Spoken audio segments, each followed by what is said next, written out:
एक छोटा सा गांव था। यह गांव पहाड़ियों के बीच बसा हुआ था, जहां हरियाली और शांति का माहौल था। गांव के चारों ओर घने जंगल थे, जिनमें तरह तरह के पक्षी और जानवर रहते थे। गांव के लोग बहुत ही सरल और मेहनती थे। वे खेती बाड़ी और पशुपालन से अपनी आजीविका चलाते थे। इसका नाम था फुसफुसाहट गांव। इस गांव का नाम सुनते ही लोगों के मन में एक अजीब सा डर बैठ जाता था।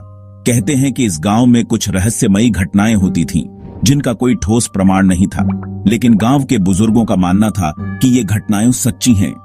गांव में एक पुराना पुस्तकालय था। यह पुस्तकालय बहुत ही पुराना और खंडहर जैसा दिखता था। इसकी दीवारों पर काई जम गई थी और खिड़कियां टूटी हुई थीं।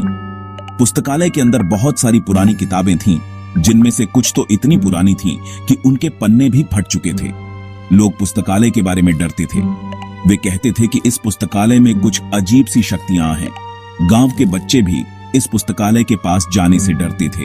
वे कहते थे कि रात में यहां से अजीब अजीब आवाजें आती हैं, जो किसी को भी डरा सकती हैं। कहते थे रात में वहां भूत होते हैं। कुछ लोगों का कहना था कि उन्होंने अपनी आंखों से भूतों को देखा है। वे कहते थे कि भूत बहुत ही डरावने होते हैं और वे किसी को भी नुकसान पहुंचा सकते हैं। इसीलिए गांव के लोग रात में पुस्तकालय के पास नहीं जाते थे। गांव के लोग रात में पुस्तकालय के पास नहीं जाते थे। अजीब आवाजें आती थीं। ये आवाजें कभी किसी के रोने की होती थीं, तो कभी किसी के हंसने की।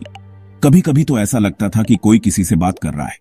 ये आवाजें सुनकर गांव के लोग बहुत डर जाते थे। किताबें गिरने की आवाज आती थी। ऐसा लगता था कि कोई अदृश्य शक्ति उन किताबों को गिरा रही है। कुछ लोगों का कहना था कि उन्होंने अपनी आंखों से किताबों को हवा में उड़ते हुए देखा है। ये सब देखकर गांव के लोग और भी ज्यादा डर जाते थे। क्या सचमुच भूत थे? किसी को नहीं पता था, लेकिन गांव के लोग मानते थे कि इस पुस्तकालय में कुछ न कुछ रहस्यमयी जरूर है। वे कहते थे कि अगर कोई इस रहस्य को सुलझा सके तो शायद गांव का डर खत्म हो जाए, लेकिन अब तक कोई भी इस रहस्य को सुलझा नहीं पाया था।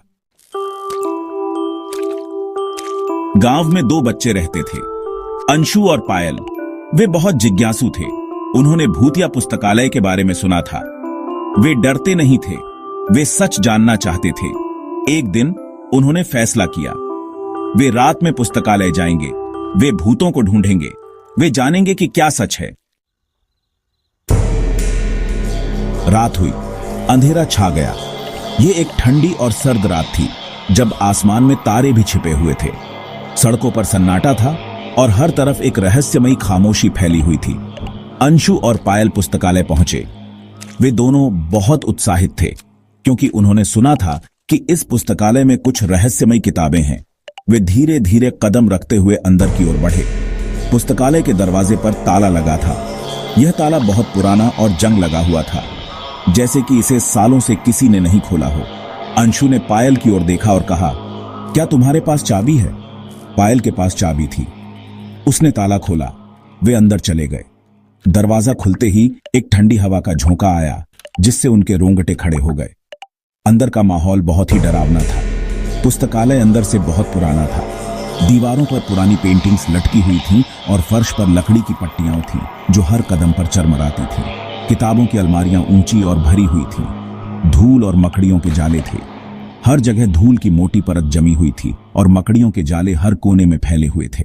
ऐसा लग रहा था जैसे यहां सालों से कोई नहीं आया हो। हवा में एक अजीबी सी गंध थी।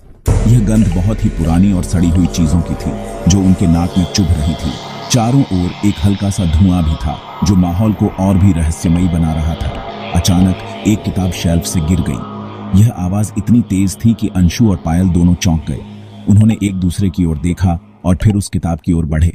किताब बहुत पुरानी और धूल से भरी हुई थी। उन्होंने उसे उठाया और उसके पन्ने पलटने लगे, यह जानने के लिए कि उसमें क्या लिखा है। अंशु और पायल डर गए। उन्होंने एक दूसरे को देखा।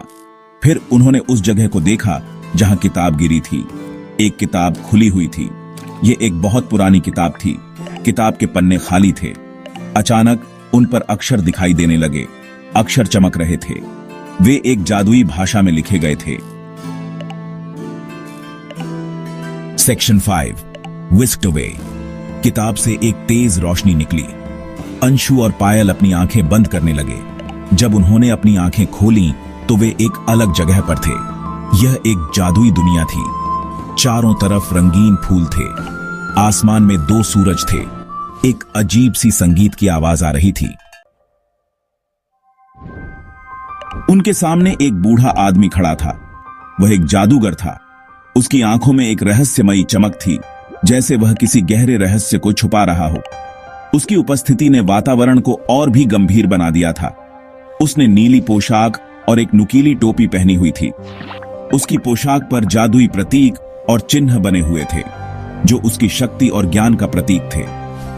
उसकी टोपी के किनारे पर छोटे छोटे सितारे चमक रहे थे, जो उसकी जादुई क्षमताओं का संकेत दे रहे थे। उसके हाथ में एक छड़ी थी। वह छड़ी साधारण नहीं थी, बल्कि उसमें जादुई शक्तियां भरी हुई थीं। छड़ी के ऊपरी हिस्से में एक चमकता हुआ रत्न था, जो उसकी शक्ति का स्रोत था। जब वह छड़ी को हिलाता तो हवा में हल्की सी चमक दिखाई देती। जादूगर ने कहा, तुम मेरी दुनिया में कैसे आए? उसकी आवाज में एक गंभीरता थी, जो उसके अनुभव और ज्ञान को दर्शाती थी। उसने अपनी आंखों से बच्चों को घूरा, जैसे वह उनके मन की गहराइयों को पढ़ने की कोशिश कर रहा हो। अंशु और पायल ने उसे सब कुछ बताया। उन्होंने अपनी यात्रा, अपने उद्देश्यों और उन घटनाओं के बारे में बताया, जो उन्हें इस जादुई दुनिया में ले आई थीं।